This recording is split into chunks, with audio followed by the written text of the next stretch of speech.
नमस्कार, मैं भूपेंद्र पटवा, एकता न्यूज़ में आपका स्वागत है। चलते हैं खबरों की ओर। बीसीएस पीजी कॉलेज में अंतर्राष्ट्रीय महिला दिवस धूमधाम से मनाया गया। कॉलेज द्वारा ई रिक्शा चलाने वाली महिलाओं को सम्मानित किया गया। सम्मान के रूप में इन्हें स्कार्फ और पानी की बोतल भेंट की गई। प्राचार्य श्रीदेवी चौबे के आग्रह पर कुछ महिलाओं ने अपने अनुभव भी साझा किए। महिलाओं ने कहा कि अब वे आत्मनिर्भर होकर घर भी चला रही हैं।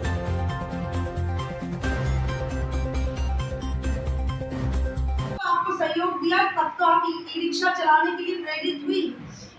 तो घर के लोग तो बहुत सहयोगी रहे आपके। तो जब हम महिला सशक्तिकरण की बात करते हैं तो हम उसका उद्देश्य हमारा ये नहीं रहता कि हम पुरुषों को कमतर समझें या हम उनको क्रिटिसाइज करें। वो हमारे सहयोगी हैं, कंधे से कंधा मिलाकर हम उनके सहारे ही चल रहे हैं।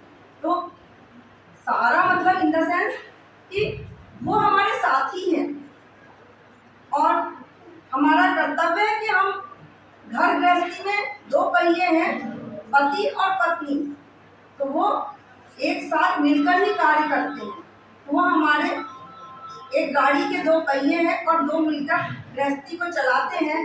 फिर महिला माँ बनती है तो माँ के रूप में वो अपनी भूमिका निभाती है, एक बहन के रूप में वो अपनी भूमिका निभाती है, एक बेटी के रूप में वो अपनी भूमिका निभाती है। तो उसके कई रूप हैं और जिनको उसको पूरी जिंदगी में अदा करना पड़ता है। तो चलिए हम आगे बढ़ते हैं। सबसे पहले मैं अतिथियों का स्वागत करती हूँ।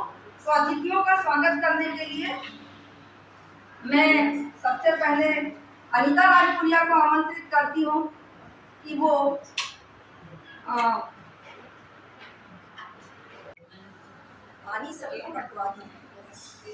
मंचा से समस्त आदरणीय जन और मेरे दर्शक दीर्घा में बैठे हुए आज हमारे जो विशिष्ट अतिथि हैं, आप सब बहनें और मेरे अपने सहयोगी, मैं आप सबको आमंत्रित करूं इससे पहले मैं ये बोलना चाह रही थी। मैं खालसा मैडम को इसलिए मैंने कहा कि मैं आ रही हूँ, 2 मिनट में चाह रही थी। देखिए, आपका सम्मान करना हमारा परम धर्म है और हम उस धर्म का निर्वाह कर रहे हैं। लेकिन मैं चाह रही हूँ कि आप लोग अगर रिक्शा चलाने निकली हैं, ठीक है, बहुत हिम्मत का काम है, लेकिन आप लोगों के साथ भी कुछ कुछ घटनाएं तो होती है ना। बस मैं वो चाहती हूँ कि आप देखिए, बहुत आसान नहीं है। अगर हम लोग भी महाविद्यालय या कॉलेज में पढ़ाने आ रहे हैं, हम लोग भी बहुत सी परेशानियों का सामना करते हैं। आपके रिक्शा में जेंट्स भी बैठते होंगे, आप लोगों को कई परेशानियों का सामना करना पड़ता होगा। तो मैं चाहूँगी कि अगर ऐसी कोई घटना किसी बहन के साथ अगर घटी हो तो उसका जिक्र ज़रूर करेंगे यहाँ पर, ताकि हमारे समझ में ये आ जाए कि आप लोग को भी कितनी परेशानियों का सामना करना पड़ता है। ठीक है, तो मैं चाहूँगी अगर ऐसा कुछ है या जब आप लोगों ने रिक्शा चलाना शुरू किया होगा तो घर से आपको तकलीफ हुई होगी या चलाने की इजाज़त मिल गई आप लोगों को, आसानी से मिल गई थी क्या? बताइए ना, मिल गई थी? नहीं है ना, नहीं मिलती है, ये मैं जानती हूँ। तो मैं चाहती हूँ कि आप लोग उन परेशानियों का भी जिक्र ज़रूर करें, ताकि हम लोगों का ये जो महिला दिवस आज मनाने का जो ध्येय है ये हमारा पूरा हो। क्योंकि उन परेशानियों से गुजर कर आज आप इस मुकाम पे पहुंची हैं, ये मैं सिर्फ जानना चाहती हूँ। तो आप सब खालसा मैडम एक एक को बुलाते जाइए। आप लोग अपना नाम ज़रूर बताएंगे जब आप यहाँ पर आएंगे और कौन से गांव से है ये भी बताएंगे। आइए प्लीज। बिल्कुल घबराइएगा नहीं, हम लोग कहीं कोई चीज़ लीक नहीं कर रहे हैं। ये यही की बात, यही की बातें हैं बस।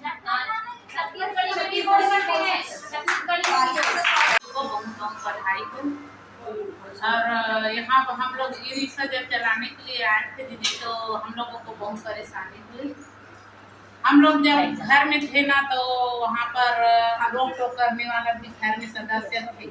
सास ससुर के अंदर में भी थे, देरांगे खान के भी पास में, मैंने एक दूसरे से सहयोगी बन के रहते थे। मगर वो लोग घर से बाहर निकलने के लिए थोड़ा सी परेशानी दे देते। और वही परेशानी के कारण हम लोग पीछे रह जाते हैं। लेडीज लोग जो घर में परिवार में एक दूसरे से बंधे होते हैं घर में, तो इसी कारण से हम लोग आगे नहीं आ पाते। तो आगे आने के लिए वहाँ बहुत सारा चीज़ जो बिहान योजना खुले, बिहान योजना के अंतर्गत हम लोगों को जानकारी मिला। अब हम लोग को जानकारी मिला तो एक दूसरे समूह वाली दीदी को हम लोग बोले थे कि चलो ई रिक्शा का जो योजना खोले हैं शासन द्वारा, तो वहाँ जाकर हम देखते हैं ई रिक्शा क्या चीज़ है। हम लोगों को ये भी पता नहीं था कि वहाँ ई रिक्शा कैसे है, क्या है, कैसे सीखेंगे, कैसे चलाएंगे। तो उसके बारे में हम लोग ई रिक्शा चलाने के लिए यहाँ देना सिटी में आए और वहाँ 6 भैया लोग होते ई रिक्शा वाले पहले से वो लोग ट्रेनिंग दिए। तो ट्रेनिंग देने के लिए वहाँ तो आ गए। उसके बाद ट्रेनिंग देने के रुद्री गए जो क्रिकेट मैदान है वहाँ पर ले गए। वहाँ पे दूसरी जगह थी, वहाँ पे हम लोग गए तो ट्रेनिंग लेते पूछे वो लोग ई रिक्शा में हैंडल कैसे पकड़ेंगे, इसमें रिवर्स कैसे लेंगे और एक्सीलेटर कितने में जाएगा, कैसे करेंगे, कैसे सीखेंगे, दाएं मुड़ेंगे बाएं मुड़ेंगे, सभी के बारे में वो लोग भी जानकारी दिए भैया लोग। एक दिन तो हम लोग डर गए, शुरुआत है हैंडल को पकड़ नहीं पाते थे और ना उसके बाद ना थोड़ा थोड़ा डर को भगाना था, झिझकपन है उसको भी दूर करना था। और जब तक आदमी का आत्मनिर्भर होने के लिए अपना डर नहीं भगाएंगे तब तक कुछ नहीं कर सकेंगे। सोच के आगे नहीं बढ़ाएंगे तो आगे बढ़ नहीं पाएंगे। जब तक हम लोग लीडर होकर के बिंदी पकड़े थे, भैया लोगों को एक बार नहीं 5 बार पूछते थे कितना में एक्सीलेटर चलाना, तो एक्सीलेटर ना धीरे से चलाओ, फिर सीखते सीखते जाना। जब हाथ जम जाएगा तो आगे बढ़ाते रहना। एक्सीलेटर से ही गाड़ी चलती है। वो लोग बोले थे, हम लोग अच्छा से उन लोगों का बात रख के जाने ध्यान में रखते हुए सभी ई रिक्शा चला रहे थे। यहाँ दीदी पढ़े लिखे हैं, वो लोग भी ई रिक्शा का ट्रेनिंग लिए और जो नहीं पढ़े साक्षरता में भी है, जो साइन भर करना जानते हैं वो दीदी लोग भी ई रिक्शा सीखेंगे।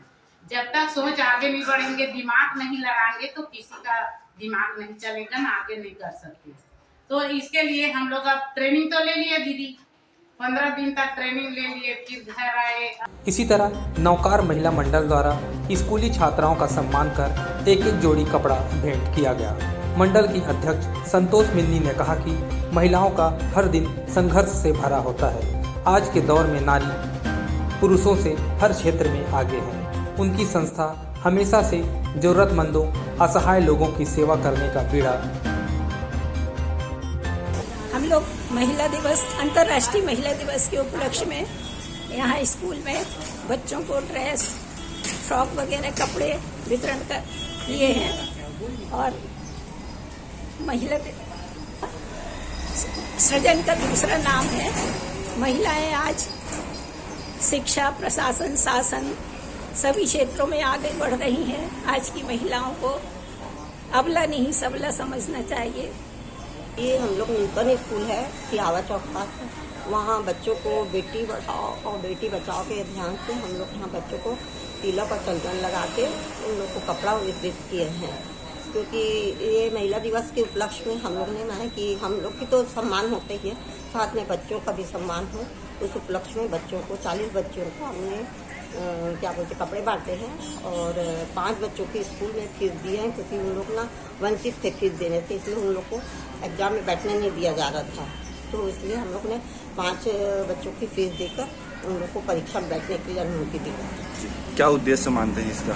उद्देश्य तो यही है कि आज के ज़माने में बेटी को बचाओ और पढ़ाओ का उद्देश्य चल रहा है, लेकिन आजकल बेटियों को मानते नहीं हैं और लोग बाग बेटियों को गलत नज़र से देखते हैं। तो हम लोग चाहते हैं कि बेटियां अच्छे से प्रगति की ओर अग्रसर होए और बेटियां पढ़े और आगे बढ़े, क्योंकि आज नारी संस्था है जो आगे बढ़ते जा रही है और इसमें पुरुष का भी साथ है कि उन्हीं के सहयोग से हम लोग आगे बढ़ रहे हैं। क्योंकि पहले तो पुरुष प्रधान देश था तो हमें बाहर निकलने नहीं मिल रहा था, अभी हम थोड़ा निकलने चालू किए हैं और बच्चों को प्रेरित कर रहे हैं कि वो भी आगे बढ़े और हमसे आगे बढ़कर काम करें। एकता न्यूज़ में आज बस इतना ही। अगले बुलेटिन में फिर मिलेंगे, तब तक के लिए नमस्कार।